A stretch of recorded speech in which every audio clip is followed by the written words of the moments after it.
Ça, c'est la part de Jésus, la gloire qui lui est réservée. Il partagera le butin avec les puissants. Pourquoi? Il y a une raison. Qui c'est qui veut partager la bénédiction? Qui c'est qu'on veut la bénédiction? On veut. On prie pour ça. Hein. Le partage. Recevoir. On prie pour ça, on jeûne pour ça. Et il y a une raison. Pourquoi que Jésus a reçu tout ça alors? Pourquoi? Ben, Dieu nous le dit. Parce qu'il s'est livré lui-même à la mort. On ne l'a pas forcé. Et écoutez bien. Et parce qu'il a intercédé pour les coupables. Et comme le serviteur, il a cité ce verset dans la prière l'autre jour, il a intercédé pour les coupables. Il a prié pour ses coupables, le Seigneur. Il a prié pour ceux qui le crucifiaient. À la croix, il a dit, Père, pardonne-leur. Et le Seigneur m'a donné ce message, il m'a dit, Norton, moi j'ai prié pour mes coupables. Qui c'est ce matin qui veut prier pour ses coupables? Qui c'est qui veut ressembler à Jésus? Il faut que tu intercèdes pour tes coupables. Et le premier coupable, on va en voir plusieurs. Le premier coupable qu'il faut que je prie pour lui, ben c'est moi-même. Ah oui, et c'est pour ça que j'ai dit qu'on était tous concernés ce matin par le premier point. Le premier coupable qu'il faut que je prie pour lui, c'est moi-même. Je me repens tous les jours. Vous savez, ce qui est important pour Dieu, c'est l'intérieur de l'homme. Jésus va reprendre très sévèrement les pharisiens et dit, vous nettoyez l'extérieur de la coupe. L'extérieur. La chemise, la paire souillée, la voiture, la montre sur le bras. Pour certains, c'est ça qui est important. Mais pour Dieu, ce qui est important, c'est le cœur. Parce que je peux avoir l'extérieur de la piété et à l'intérieur être rempli de rapine et de méchanceté. Mais Jésus, mes frères et sœurs, a toujours regardé au cœur. L'homme aujourd'hui regarde à l'extérieur. Jésus va beaucoup reprendre les pharisiens. Vous nettoyez l'extérieur de la coupe. Le Seigneur n'en a rien à faire des cravates, mes amis. De la perte souillée et de la veste que tu mets. Ce qui est important pour Dieu, c'est le cœur. Et le premier coupable, c'est moi-même. Je me repens parce que quand on se regarde dans la parole de Dieu et qu'on voit notre misère, eh ben on a beaucoup de mal à regarder les autres. Quelqu'un qui juge beaucoup les autres, c'est quelqu'un qui se regarde pas souvent dans le miroir. Quelqu'un qui se regarde souvent dans le miroir, il ne juge pas les autres. Parce qu'il sait dans l'état qu'il est. Et le premier coupable qu'il faut se repentir ce matin, ben c'est moi-même. Je me repens de mon caractère. Je me repens parce que je ne fais pas bien. Je ne suis pas terrible, moi, devant Dieu, je le dis. Je suis un petit serviteur. J'essaie de faire le mieux, c'est dur. Je suis un pasteur, je m'occupe d'une église. J'ai une famille, j'ai des enfants. Vous voyez, je veux dire, on parlait que Manix, la vie elle est dure. C'est difficile la vie elle est compliquée aujourd'hui. Il n'y a pas que la complication, c'est pas juste le gasoil, c'est pas ça. Il y a des choses plus compliquées que ça. On porte des fardeaux. Et des fois on se sent coupable aussi, nous. On se sent limité, on regarde nos mains, on dit Seigneur, vous devez faire plus, comment on va faire? Puis on pleure sur notre misère. Alors je suis coupable. Et je dis à Dieu, pardonne-moi Seigneur. Je suis coupable. Je fais pas toujours bien. Je prie pas toujours assez. Je dis pas assez la parole. Je vais pas toujours visiter comme il faut. Je suis coupable. Et je le reconnais ce matin. Je reconnais devant vous, devant l'église, je suis coupable. Alors merci Seigneur pour ce point-là. Je crois qu'on est tous pareils. Et maintenant, on va rentrer dans le vif du sujet. Le thème du message, c'est intercession pour les coupables. Qui va intercéder pour ses coupables ce matin? Premier point, j'ai dit ça. Des parents coupables. Il y en a qui ont des parents coupables. La Bible dit, les parents ont mangé du raisin vert. Et c'est les dents des enfants qui ont été touchées. Et des fois, les parents prennent de mauvaises décisions. Et font souffrir le cœur des petits. Vous savez, il y en a qui souffrent, peut-être pas tout le monde, parce qu'il y en a qui ont eu des bons parents, qui ont bien été élevés. Mais il y en a qui souffrent peut-être à cause que les parents leur ont fait du mal. Pas directement, mais parce qu'ils ont fait des choses, des choix, qui les ont blessés dans leur cœur. Il y en a qui ont peut-être des parents, je sais pas, alcooliques. Ou des parents, excusez-moi du mot, adultères. Et qu'on fait du mal, et qu'on pleurait. Quelle souffrance! Quand les parents font des mauvais choix, quand ils ont des mauvaises vies, il y a des petits qui souffrent, il y a des foyers qui souffrent parce qu'ils ont des parents qui les ont négligés, qui ne sont pas occupés d'eux, et même des fois des parents durs, qui ne sont pas gentils, il y a de l'injustice.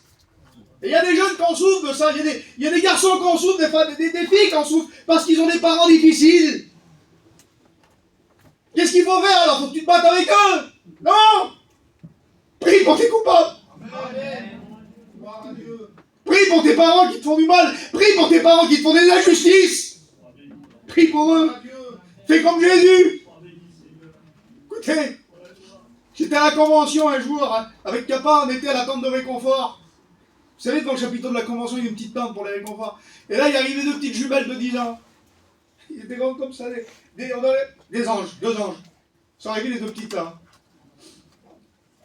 Et puis ils sont rentrés, c'était des petits bébés, 10 ans, deux jumelles. On voudrait prier, on veut vous voir les frères. Et il y avait une petite, elle avait les bras tailladés. Ils avaient des bras tailladés, ils voulaient muscler les petites là. Elle dit voilà, notre père il est parti, et il nous a abandonnés. Et puis ma mère aussi, elle est partie de son côté avec quelqu'un. Et c'est nos grands-parents qui nous élèvent, elle dit on est venus, on voudrait prier pour eux. Le cœur de Jésus, il intercède pour ses coupables. Est-ce que tu vas intercéder pour ton coupable? Tu dis Norton, ça ne me regarde pas, moi j'ai des bons parents. Mais peut-être qu'il y en a, peut-être que c'est le contraire. Peut-être qu'à la fin de la réunion, tu vas le faire, tu vas intercéder pour tes coupables. Prie pour eux. Prie pour eux. Prie pour leur caractère, prie pour ce qu'ils sont. Deuxième point. Peut-être que ton coupable, c'est tes enfants. On a des enfants coupables. Eh oui. Quand les enfants nous font souffrir, j'ai remarqué. Quand les enfants nous font souffrir. Et peut-être que ton coupable à toi, c'est ton petit, ta petite. C'est ton coupable. Tu souffres à cause de lui. Et je sais de quoi je parle, mes frères et sœurs. J'en étais un fils coupable. Ma mère, elle est là. Hein. Quand je me suis converti, j'ai demandé pardon pendant une semaine. Il y a peut-être qu'on des enfants coupables. Qui sont durs. Durs à gérer, qui t'empêchent de dormir.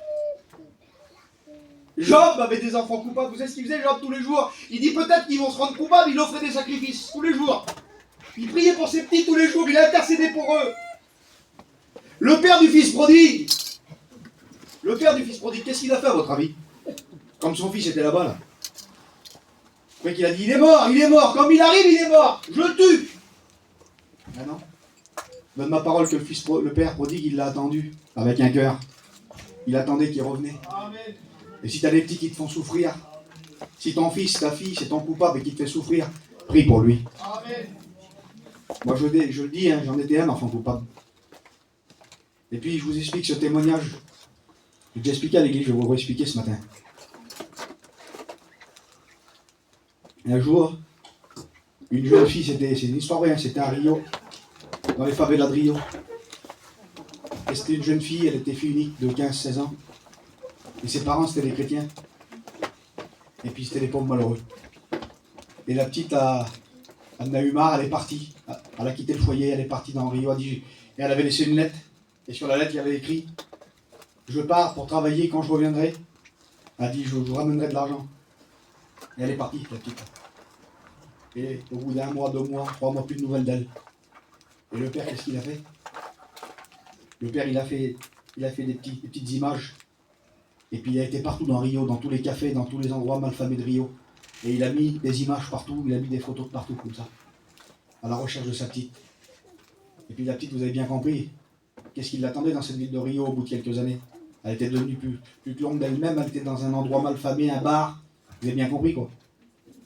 Et comme elle a descendu comme ça un soir, elle a vu l'image. Et l'image, c'était quoi? C'était la photo de son père et de sa mère.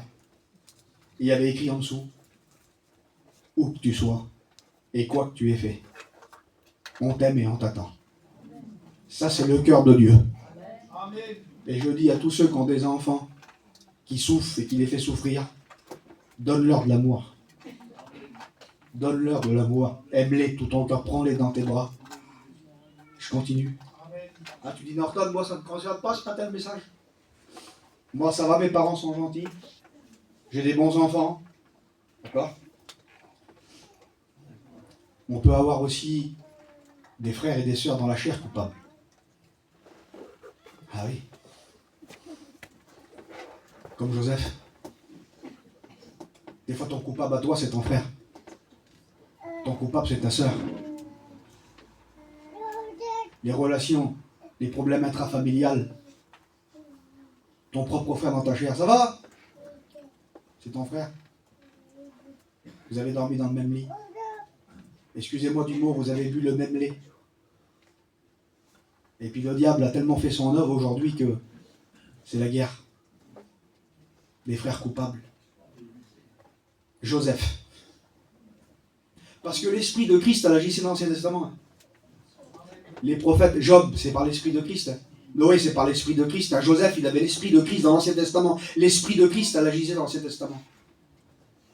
Ils étaient jaloux sur lui. Ils l'ont persécuté.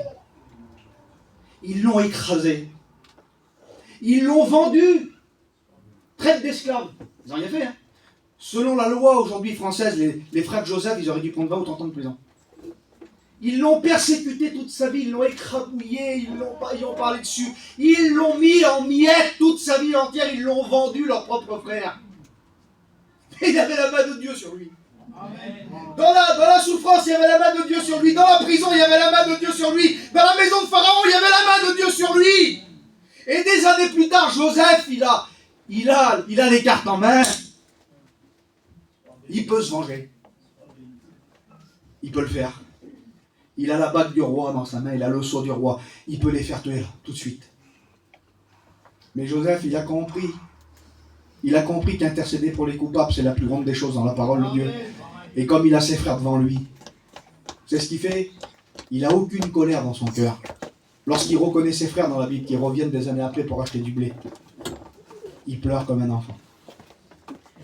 La Bible dit, ne pouvant se contenir, il s'est caché dans une chambre, il a pleuré comme un petit. Parce qu'il a vu ses frères. Et vous savez ce qu'il a fait? Ce qu'il y avait, c'est que comme il les a vus, il n'y avait aucune haine dans son cœur. Aucune haine. Il y avait que de l'amour. Il les aimait toujours. Et il avait compris que Dieu voulait servir de lui pour les sauver. Il les a pardonnés. Il a prié pour eux.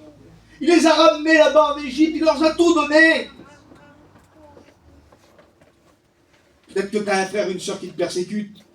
C'est ton coupable. Pardonne-le, aide-le, aime-le. Prie pour lui, prie pour lui. Prie pour elle. Nombre 12, écoutez bien, je vous dis quelque chose. Parce que si ces choses-là ne sont pas traitées, si Dieu parle comme ça ce matin, c'est parce qu'il faut que ça soit traité. Il faut que ça soit traité. Écoutez bien. La Bible dit, Proverbe 18, verset 19, « Les querelles entre frères sont comme les verrous d'un palais. » Les querelles entre frères sont comme les verrous d'un palais. Va ouvrir la porte d'un palais, toi, vas-y. Vas-y, ouvre la porte d'un palais qui est fermée. Jamais de ta vie tu l'ouvriras. Et la Bible dit que les querelles entre frères, c'est comme un verrou, c'est fermé. Tu peux prier, demander des choses. S'il n'y a pas la réparation, s'il n'y a pas la réparation dans le cœur, c'est un verrou d'un palais. Tu pries pour rien, tu jeûnes pour rien. Tout ça sert à rien du tout. Les querelles entre frères sont comme les verrous d'un palais. Nombre 12, écoutez bien. Moïse. Vous voulez voir encore l'esprit de Christ dans l'Ancien Testament? Madame, l'esprit de Christ.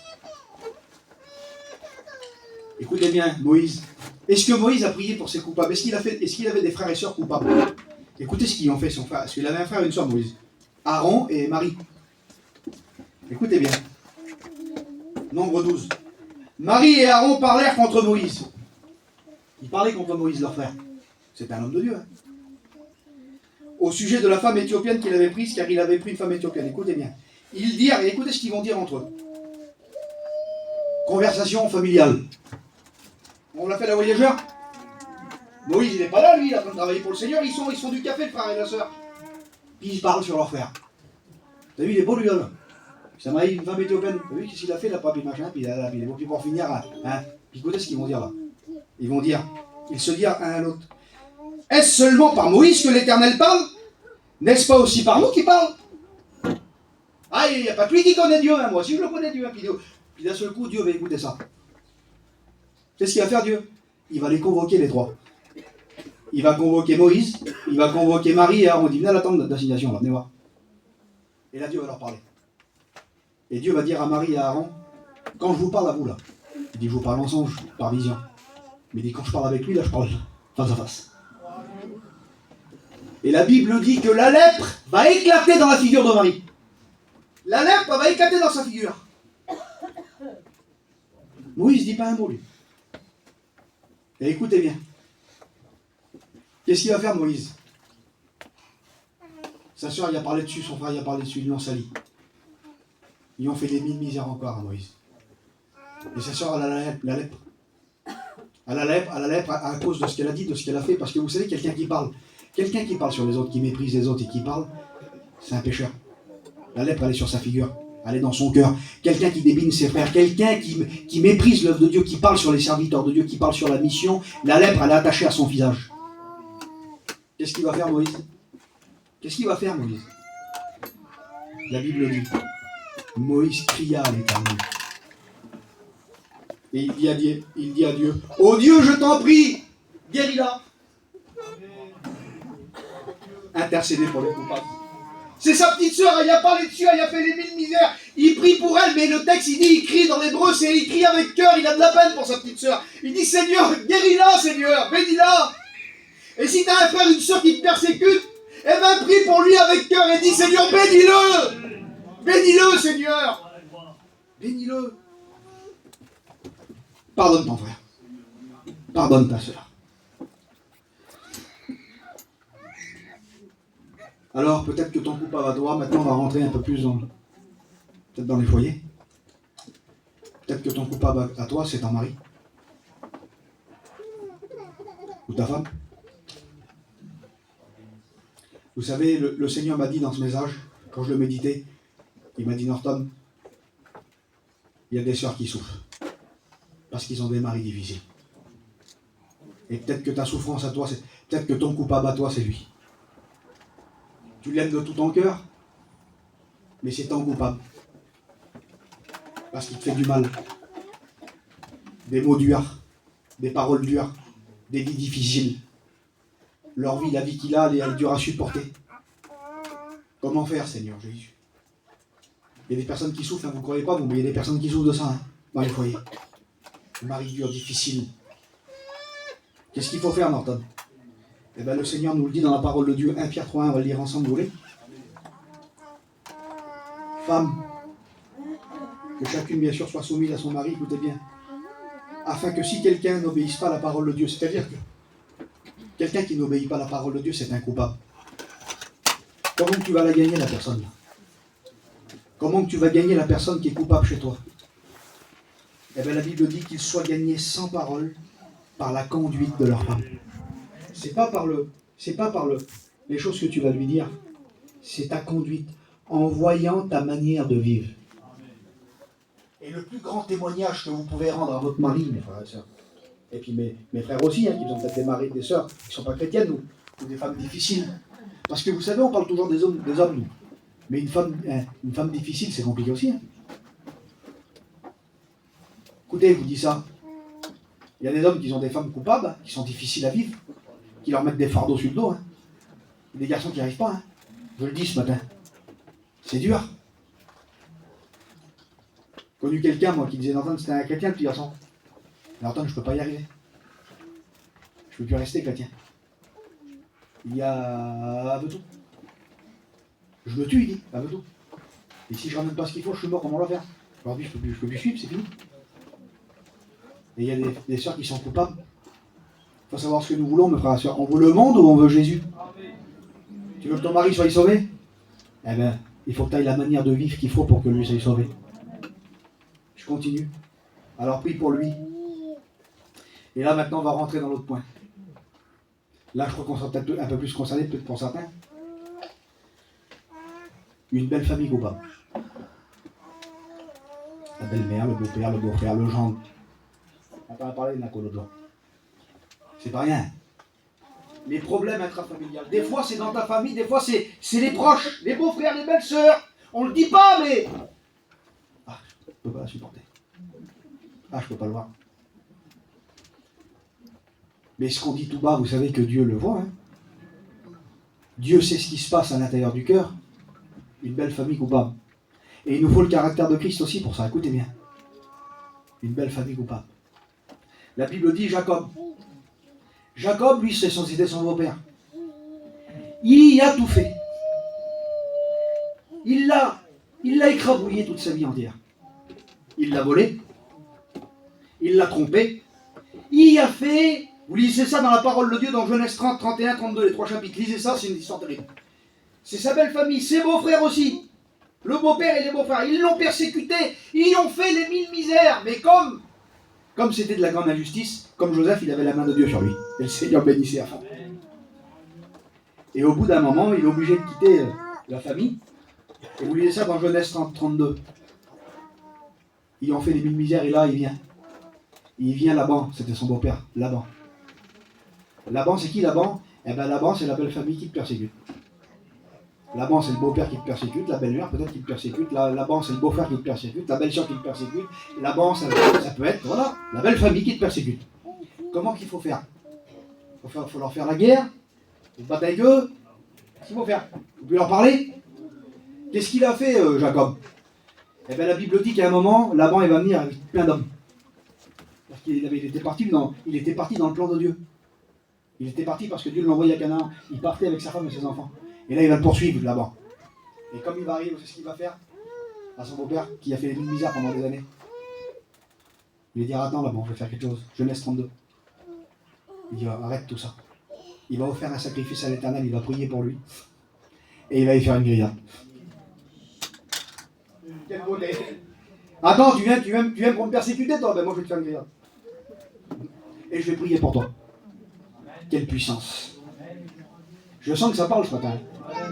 La chair n'arrête pas ça. Hein. Mais c'est vrai. Ce que tu es en train de dire. Je continue. Je vais terminer dans pas longtemps. Hein. C'est qui ton coupable à toi là? C'est qui ton coupable ce matin? Ton fils? Tes parents? Ton beau-frère? Ta belle-sœur? Ton mari? C'est qui ton coupable? Ton frère? J'ai marqué le 6e point. Un berger coupable. Tiens. Peut-être que ton coupable, c'est moi, ce matin. Ou le Jonathan. Ou le David. Ou les pasteurs.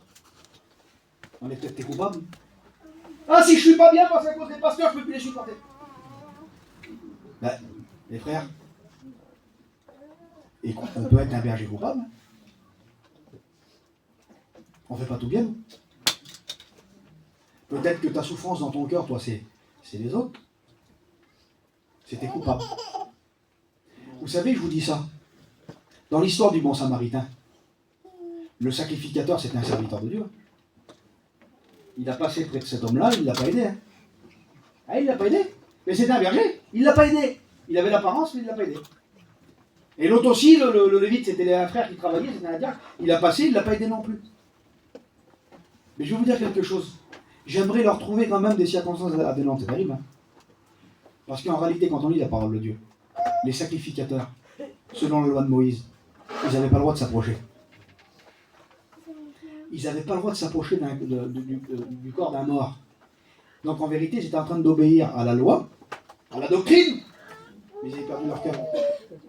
Et je vais vous dire qu'on peut obéir à la parole de Dieu sur le bout des doigts et perdre son cœur. Je le dis pour tous les serviteurs de Dieu qui sont là et ceux qui veulent servir le Seigneur. Vous savez, il faut servir avec le cœur. Hein. On peut être pointilleux sur la doctrine. Hein. La position des mains, comme ça, nous on est comme ça, on ne bouge pas, on est comme ça, puis avoir le cœur en miettes. Hein. Et l'autre qui vient à côté, tu fais rien du tout. Peut-être que ton coupable à toi, c'est ton berger. Mais par contre, je vais vous dire quelque chose. Regardez où c'est que ça va, là, l'amour de Dieu. J'aimerais vous montrer votre amour à vous, notre amour à nous et l'amour de Dieu, comment elle est. Vous savez, je vais vous dire quelque chose. C'est facile d'avoir de la compassion pour le moribond qui est sur le bord du chemin. C'est facile. En vérité, je vous dis la vérité. Si j'aurais passé, moi, et je connais plein de monde ici, que s'ils auraient passé à ce moment-là, je l'aurais aidé. À l'homme qui est sur le bord du chemin en train de mourir. Jim, je vous donne ma parole que demain, vous roulez avec votre voiture. N'importe qui d'entre vous, vous allez voir un monsieur sur le bord de la route en sang. Je vous donne ma parole que vous allez appeler la police, vous allez le faire. Parce que vous avez un cœur, vous allez le faire. Donc c'est facile d'avoir de la compassion pour lui. C'est facile d'avoir de la compassion. Écoutez, c'est facile d'avoir de la compassion pour le sacrificateur qui est passé, parce que tu dis, bah oui, mais Norton, il était obligé d'obéir, c'était un peu sacrificateur. Voilà, il a fait ce que la parole de Dieu disait. Bon, il l'a négligé, mais il a fait ce que la Bible disait. Et puis le Lévite aussi, tu peux y trouver des circonstances atténuantes. Mais par contre, dans l'histoire, là, du bon Samaritain, les brigands qui ont fait ça, qui l'ont persécuté, qui l'ont écrasé, qui c'est qui va avoir de la compassion pour eux? Qui c'est qui va avoir de la compassion pour les hommes qui ont pris le moribond, là, qui l'ont tué par terre? Il n'y en a qu'un. Parce qu'à la croix, Jésus, qu'est-ce qu'il a fait aux brigands? Ben, il a prié pour lui. Le Seigneur t'appelle à prier ce matin pour ceux qui te persécutent. Et non pas prier une prière de religieux, mais une vraie prière de cœur. Seigneur, bénis-les, sauve-les, transforme-les. Et peut-être que tes coupables à toi, c'est tes frères et sœurs dans le Seigneur, l'Église, ou les nôtres, ou la mission peut-être. Ah ben moi, t'as vu, c'est que j'en ai marre. Je ne supporte plus l'Église là. Je vais aller dans une autre église. Là-bas c'est mieux. Puis tu vas dans l'autre église là-bas, puis... Ah, celle-là non plus, au bout de 5-6 mois ça va pas, je vais dans une autre église. T'as pas compris que le problème c'était toi là. Une église coupable. Persécutée. Et puis je le dis devant Dieu, ça peut arriver d'être persécuté par des frères et sœurs. Ça peut exister d'être persécuté par ton peuple, par ta famille. Par ta propre famille, tu peux être persécuté par ta propre famille. Tu n'as rien demandé et tu es persécuté par ta propre famille. C'est quand même terrible. Ça existe. Ça existe. Alors je vais terminer dans pas longtemps. La puissance d'Étienne. Je vais vous parler de ça 5 minutes. La puissance d'Étienne. La Bible dit que Étienne faisait beaucoup de miracles. Il se faisait beaucoup de miracles par les mains d'Étienne. Elle était où sa puissance à Étienne? Est-ce que Étienne il jeûnait 4 jours? Est-ce que Étienne il connaissait la parole sur le bout des doigts? Bon, on voit qu'il connaissait bien la Bible quand même. Il a prêché 57 versets de la Bible, même pas la peine. Tout ça était bon, mais il y avait quelque chose de particulier. Alors qu'ils étaient en train de lapider ses propres frères, son peuple, le peuple juif, ils sont en train de le lapider parce qu'ils prêchent la parole de Dieu. Ils le lapident avec des pierres. Et pour moi, elle est là la puissance d'Étienne. Comme elle est là la puissance de tous les hommes et les femmes de Dieu qui ont un cœur et qui aiment comme Jésus. Écoutez bien ce qu'il... Pendant qu'il lapidait, mes frères, pendant qu'il lapidait, et il lapidèrent Étienne. Et pendant qu'il lapidait, qu'est-ce qu'il a fait Étienne? Le thème du message, c'est intercession pour les coupables. Pendant qu'il lapidait Étienne, Étienne priait et disait, Seigneur, reçois mon esprit, et se mettant à genoux, s'écria d'une voix forte, Seigneur, ne leur impute pas ce péché. Ça veut dire, Seigneur, pardonne-les. Ils sont en train de me lapider, pardonne-les. Et ça, c'est le cœur de Christ. Peut-être que tu es en train d'être lapidé par ton entourage. Tu es peut-être en train d'être lapidé par l'ennemi, mais le Seigneur te dit, prie pour eux. Intercède pour eux. C'est le cœur même de l'évangile. Et puis, je vais terminer maintenant. Je vais terminer avec ça. Un ami coupable. C'est pas rien, un ami coupable. Un ami, vous savez, on a tous des amis. On a tous des amis, des copains. On a des copains, des copines, pour certains. Mais il y a des amis qui sont proches. Hein, les frères, c'est vrai. Hein. Moi, j'ai des amis, quelques amis que j'ai depuis que j'étais à l'école. Et puis, des fois même, c'est pas de la famille. Hein. C'est des personnes. Tu mets ta vie dans ses mains. Ah, c'est vrai. Hein. Il y a des personnes comme ça que tu es proche avec eux, c'est même pas la peine, c'est tes frères de sang. Tu les aimes. C'est comme ta famille proche, c'est comme ton frère. Quand tu dis de lui, t'as vu là, mon Dieu, c'est mon frère. Un tel, c'est mon frère. Et des fois, c'est vrai. Et Jésus, il avait les 12 apôtres, il les aimait tous, hein, écoutez bien. Mais il y avait 3 apôtres en particulier que Jésus était beaucoup plus proche que les autres. C'était Pierre, Jacques et Jean. Il était très très proche d'eux. À tel point que Jean lui dormait sur sa poitrine. Et pendant un moment, parce que Jésus c'est tout, il va les amener sur la montagne, il va les faire monter sur la montagne. Ils vont voir la gloire de Dieu, ils vont voir des choses terribles. L'apôtre Pierre, il va voir des choses terribles. Et au bout d'un moment, Pierre et Jésus, c'était des amis intimes. C'est ce que je voudrais vous dire. Pierre et Jésus étaient des amis intimes. Et pendant un moment, Jésus est en train de parler avec Pierre. Et il ne l'a pas renié encore. Mais Jésus sait qu'il va le renier. Il le sait. C'est-à-dire qu'avant qu'il pêche, avant qu'il a fait le mal, Jésus le sait déjà. Et écoutez bien ce qu'il va faire. C'était son coupable, lui. Pierre, c'était son coupable à Jésus. Et Jésus va lui dire, le Seigneur dit à Simon, Pierre, le diable vous a réclamé pour vous criver comme le froment. C'est-à-dire qu'à ce moment-là, le diable va te mettre en miettes, Pierre. Tu vas me renier, tu vas te sentir accusé par le diable. Il va te mettre en miettes, tellement que tu vas avoir du remords. Tellement que tu vas souffrir. Parce que tu vas me renier, tu vas m'oublier. Et qu'est-ce que je vais faire, moi? Mais il dit, j'ai prié pour toi. Pour que ta foi ne défaille point. Et pas l'amour de Dieu. J'ai prié pour toi. Et nous sommes aussi ses amis, je voudrais vous dire quelque chose. Le Seigneur, des fois, avant qu'on pêche, il prie pour nous. Il prie pour nous, le Seigneur. Avant, des fois qu'on fait mal, il prie pour nous. Regardez l'amour de Dieu. Alors, je vais terminer, mes frères et sœurs. Sérieusement, ce matin. Sérieusement. Qui voudrait intercéder pour son coupable? Vous voulez qu'on ferme nos yeux?